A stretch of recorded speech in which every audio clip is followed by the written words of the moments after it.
The fluorescent lights in Dr. Martinez's office buzzed overhead like angry wasps. I sat in the uncomfortable plastic chair, my hands gripping the armrests so tightly my knuckles had turned white. The words hung in the sterile air between us. Stage 2 breast cancer. My world tilted sideways. The doctor's mouth kept moving, but all I could hear was the rushing of blood in my ears. Surgery. Chemotherapy. Treatment plan. Survival rates. I fumbled for my phone with trembling fingers. Michael. I needed Michael. The phone rang once, twice, 3 times.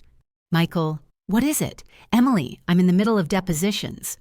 His voice was sharp, impatient. Michael, I need you to come to Dr. Martinez's office. Michael, can't this wait? I told you I had important meetings today. I closed my eyes, forcing myself to speak the words aloud. I have cancer. Silence stretched across the line. Michael, what kind of cancer? His tone had shifted, but not to concern. To inconvenience. Breast cancer, stage 2. Michael, please. Michael, I'll call you later. I really can't leave right now. The line went dead. Dr. Martinez watched me with kind, knowing eyes as I stared at my silent phone. Dr. Martinez, is there someone else you'd like to call family a friend? I shook my head, blinking back tears. For 17 years, Michael had been my someone else. That evening, I sat at our granite kitchen island, surrounded by pamphlets about chemotherapy and radiation. The front door slammed at 8:30. Michael strode in, still wearing his expensive charcoal suit, his phone pressed to his ear. Michael, no. Tell them the deadline is non-negotiable. I don't care if it's inconvenient. He ended the call and finally looked at me. Michael, so, cancer. What did the doctor say? His tone was the same one he used to ask about grocery lists. The tumor is 2 centimeters. I'll need surgery, then chemotherapy. Michael poured himself a scotch, not offering me anything. Michael, how long will all this take? 6 months, maybe more. He rubbed his temples, the gesture I'd once found endearing now seeming dismissive. Michael, Emily, you have to understand. This is the worst possible timing. I'm up for partner at the firm. I stared at him, waiting for him to realize what he'd just said. The wait stretched on. Timing. Michael, the Reynolds case alone will require me to travel to Chicago twice a month. I can't be dealing with this. The word this hit me like a physical blow. This wasn't a business merger or a legal brief. This was my life. I'll need help, Michael, with appointments, with Sarah when she comes home from college. Michael, can't you hire someone or ask your sister? My sister lived in Portland. We hadn't spoken in 2 years. I thought my husband might want to help me fight for my life. Michael's jaw tightened. Michael, don't be dramatic. Emily, people beat cancer every day. You'll be fine. He walked past me toward his study, pausing at the doorway. Michael, try to keep this quiet for now. The partners don't need to know about complications. Complications. That's what I had become. The surgery was scheduled for the following Tuesday. I drove myself to the hospital at 6 in the morning, the October sky still dark and unforgiving. Sarah had offered to fly home from NYU, but I convinced her to stay. Her midterms were more important than sitting in a waiting room. At least, that's what I told myself. The truth was, I couldn't bear for her to see me this vulnerable. The pre-op room was freezing. I lay on the narrow gurney in my paper gown, watching the clock on the wall tick towards surgery time. My phone buzzed with a text from Michael. Good luck today. In court all morning. We'll check in later. No kiss. No heart emoji. Just duty, wrapped in 9 words. The anesthesiologist appeared beside my bed, a kind woman with gray hair and gentle hands. Dr. Chen, any last questions before we take you back? My husband isn't here. The words slipped out before I could stop them. Dr. Chen squeezed my hand. Dr. Chen, sometimes the people we love have trouble with hospitals, but you're not alone. We'll take good care of you. I nodded, not trusting my voice. When I woke up in recovery, the first thing I saw was Laura's concerned face. Laura, hey there, warrior, how are you feeling? My college roommate had driven 3 hours from Boston the moment I called her. The same call I should have made to my husband. Groggy. Is it gone? Laura.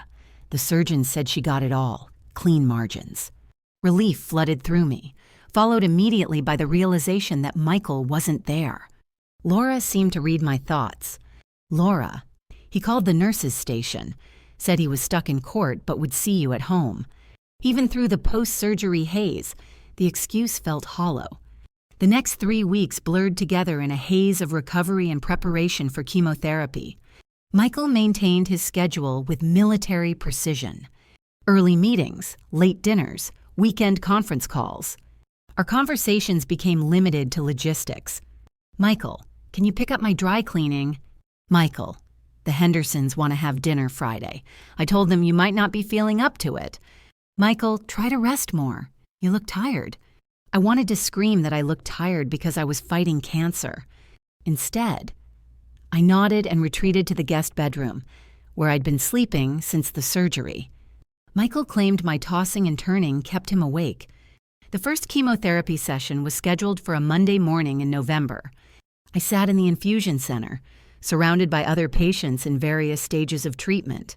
Some wore bright scarves over their bald heads. Others had family members reading to them or holding their hands. I had brought a book and my phone. The IV needle slid into my arm with a sharp pinch. For the next 4 hours, poison would drip into my veins to kill the cancer cells. The irony wasn't lost on me. I was poisoning myself to live. Nurse Williams checked on me every 30 minutes, her smile never wavering. Nurse Williams, first time. Yes, I'm Emily. Nurse Williams. I'm Janet. Been doing this dance for 15 years. You're going to be just fine. She adjusted my blanket with practiced care. Nurse Williams. Family coming to pick you up. I looked at my phone. No messages from Michael. My husband is working. Janet's expression softened. Nurse Williams. Honey, cancer doesn't just happen to you. It happens to everyone who loves you, too. Some people handle it better than others. I wanted to tell her that Michael didn't seem to be handling it at all. Instead, I just smiled and turned back to my book. By December, the chemotherapy had stolen my hair, my energy, and my appetite. I moved through our house like a ghost, pale and hollow-eyed. Michael barely seemed to notice. When I finally gathered the courage to wear a wig to one of his firm's holiday parties, he spent the evening introducing me to clients as if I were a business associate. Michael, this is my wife, Emily. She used to teach. As if I had already died. The worst moment came on a Wednesday evening in January. I was curled up on the living room sofa, a heating pad pressed against my aching bones, when I heard Michael's voice from his study. The door was slightly ajar. Michael, I know the timing isn't ideal, but Emily's been difficult lately. My blood ran cold. He was talking about me. Michael, the cancer thing has made her needy and emotional. I can barely get any work done at home. I pressed closer to the door, my heart hammering. Michael, Ashley, you have to understand my position. I can't just leave while she's sick. It would look terrible. Ashley, his legal assistant. 28 years old with glossy blonde hair and ambitious eyes. Michael, once this treatment is over, things will be different. I promise. The room spun around me. I stumbled back to the sofa, pulling the throw blanket over my head like armor. My husband was planning to leave me. Not if I survived cancer.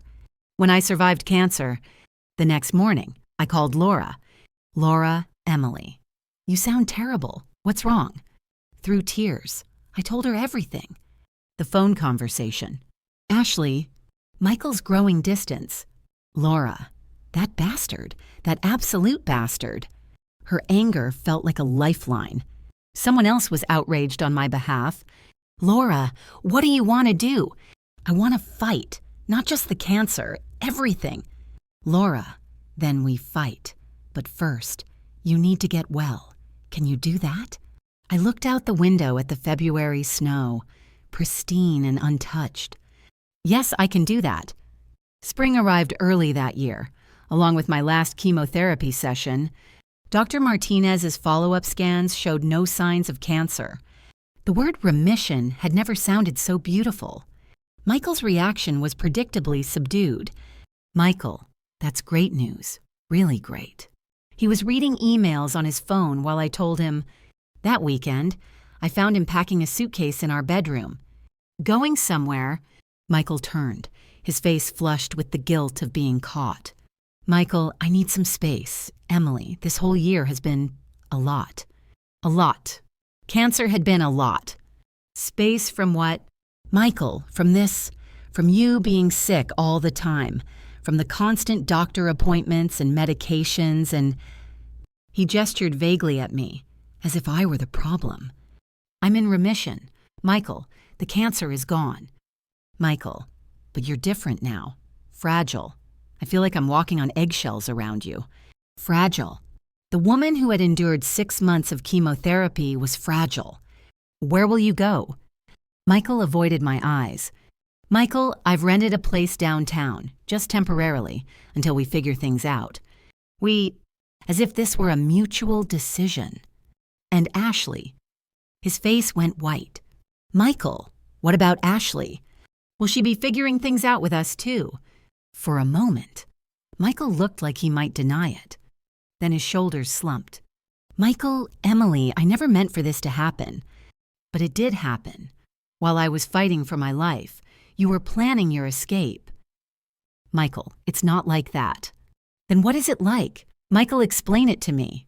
He sat heavily on the edge of our bed, the suitcase between us like a barrier.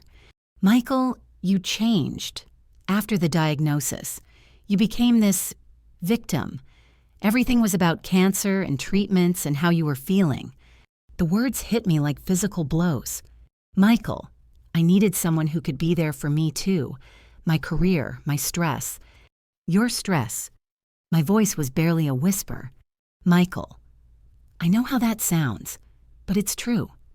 You had cancer, but I had to watch you go through it. I had to pretend everything was fine at work while my wife was falling apart. Pretend that's what supporting me had been. An act. Get out. Michael, Emily, let's be reasonable about this. Get out. I screamed the words, surprising myself with their power. Michael grabbed his suitcase and headed for the door. Michael, I'll call you in a few days, when you've calmed down. The front door slammed, leaving me alone in the house we'd shared for 15 years. I sank onto the bedroom floor and cried until no tears were left. Then I called Laura. Laura, I'm driving down tonight. We have work to do. She arrived at midnight with a bottle of wine and a legal pad. Laura, tell me everything, every detail you remember. We sat at my kitchen table until dawn, documenting Michael's behavior throughout my treatment. The abandonment. The emotional neglect. The affair with Ashley. Laura, in Massachusetts, we have something called a fault divorce. Adultery qualifies. She tapped her pen against the legal pad. Laura, but more importantly, we can go after him for emotional distress. Abandoning a spouse during a serious illness is grounds for significant damages. I don't want his money. I want him to face consequences. Laura, honey, taking his money is consequences. That law firm he loves so much, they'll drop him the moment this becomes public. She was right. Michael's reputation was his most prized possession. Time to see how much he valued it. The divorce papers were served to Michael at his office on a Tuesday morning. His secretary called me an hour later. Secretary Mrs. Johnson. Mr. Johnson would like to schedule a meeting. He says there's been a misunderstanding. Tell Mr. Johnson to have his attorney call mine. 3 days later, Michael showed up at our house unannounced. I watched through the window as he paced on the front porch, checking his watch repeatedly. When I finally opened the door, he looked haggard. Michael, Emily, we need to talk. This lawsuit is insane. Is it? Which part seems insane to you?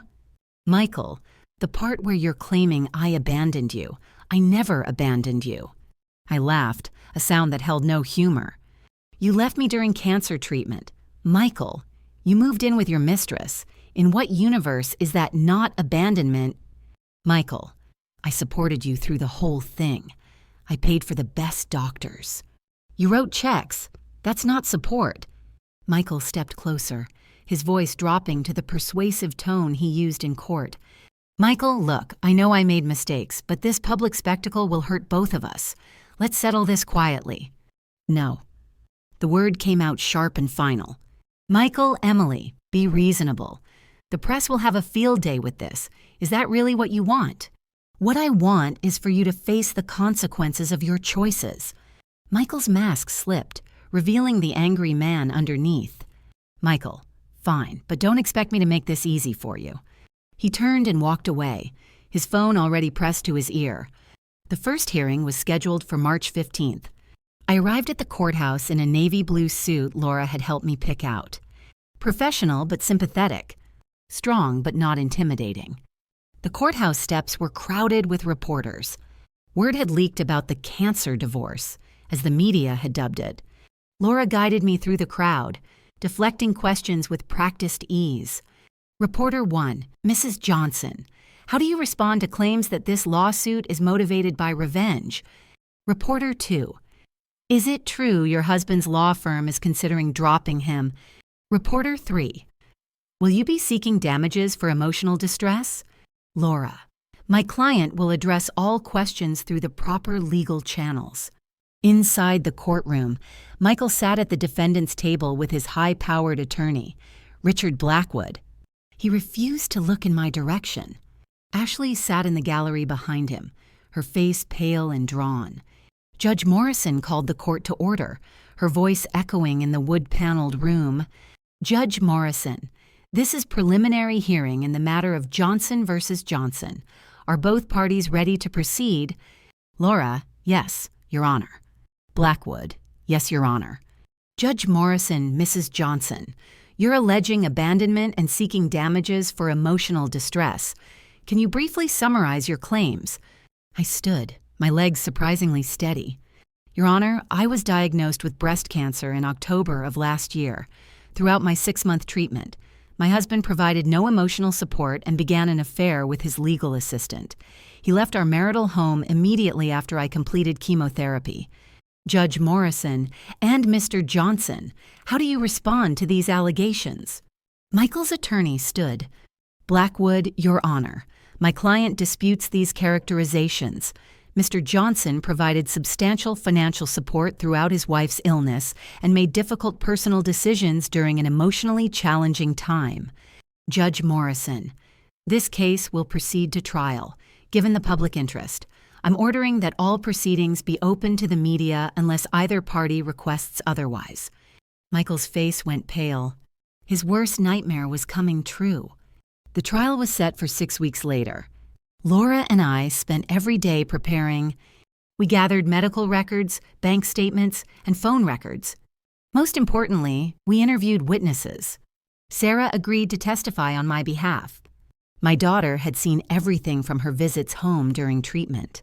Sarah, Mom, I can't believe Dad put you through this. I'm going to tell the truth about what I saw. Dr. Martinez would testify about the medical necessity of emotional support during cancer treatment. Even some of Michael's colleagues agreed to speak about his behavior at firm events. But our most powerful witness was unexpected. Janet Williams, my chemotherapy nurse, reached out after seeing the news coverage. Janet, honey, I've been doing this for 20 years. I've never seen a cancer patient as alone as you were. I'd like to help if I can. The trial began on a Monday morning in April. The courthouse was packed with spectators and media. Laura's opening statement was devastating. Laura, ladies and gentlemen of the jury, this case is about the most fundamental betrayal imaginable. When Emily Johnson said, in sickness and in health, she meant it. When Michael Johnson said those same words, apparently he meant in health and when convenient, she outlined our case methodically. The lack of emotional support. The affair with Ashley.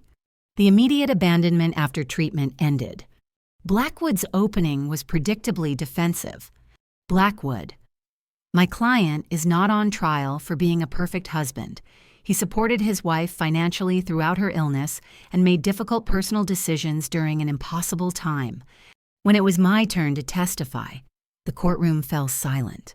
Laura, Mrs. Johnson, can you tell the jury about October 15th of last year? That was the day I was diagnosed with breast cancer. Laura.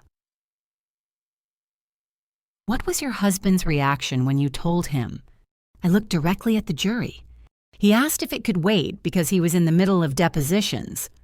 A murmur ran through the courtroom. Laura, did he come to the hospital for your cancer surgery? No, he said he was stuck in court. Laura, during your 6 months of chemotherapy, how many treatments did your husband attend with you? None. The word hung in the air like an accusation. For 2 hours, I recounted the loneliness, the fear, and the growing realization that my husband had emotionally abandoned me.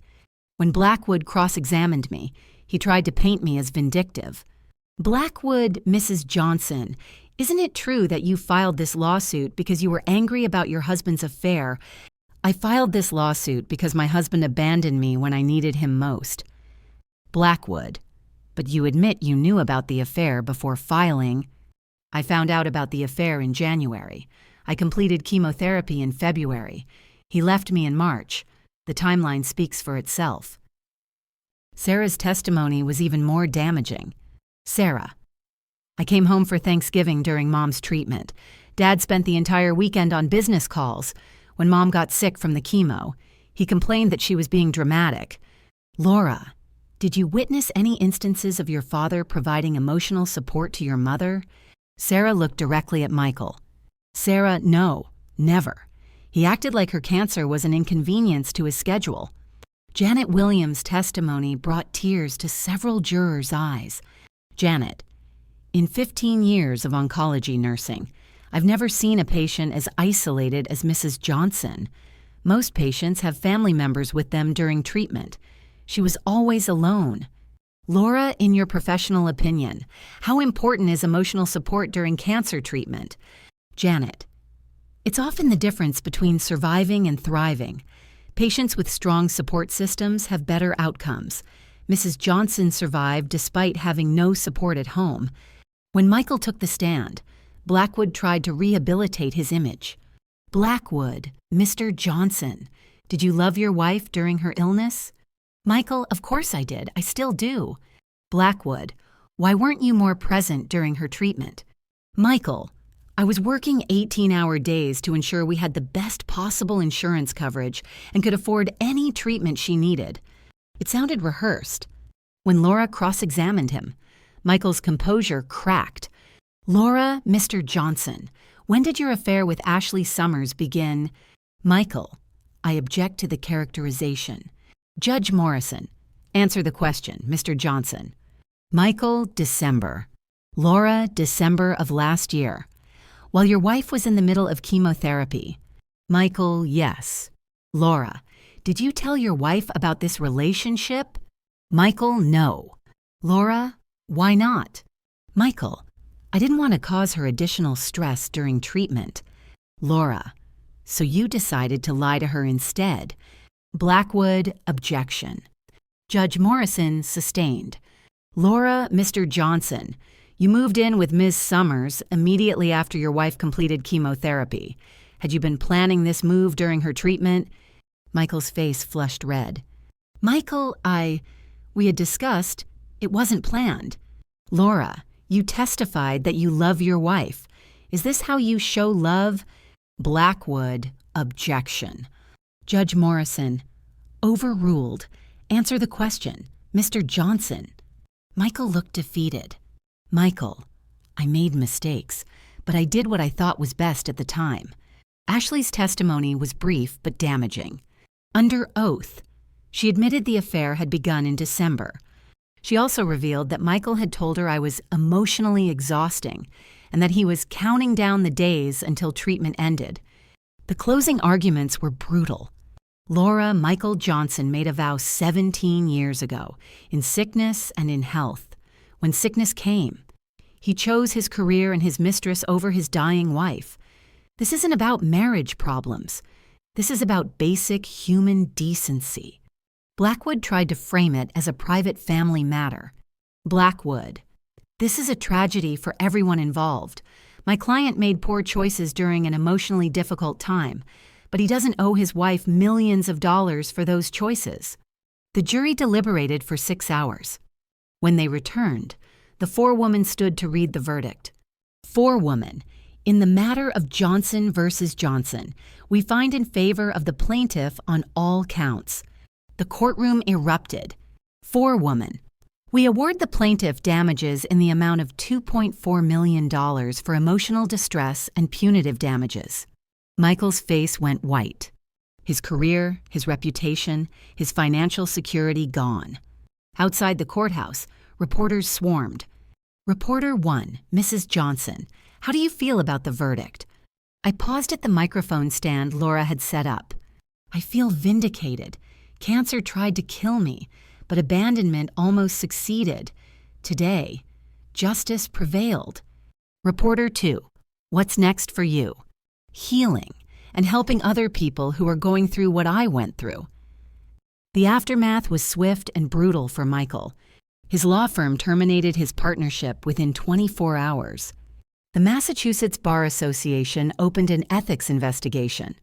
Ashley lost her job and found herself unhireable at other prestigious firms.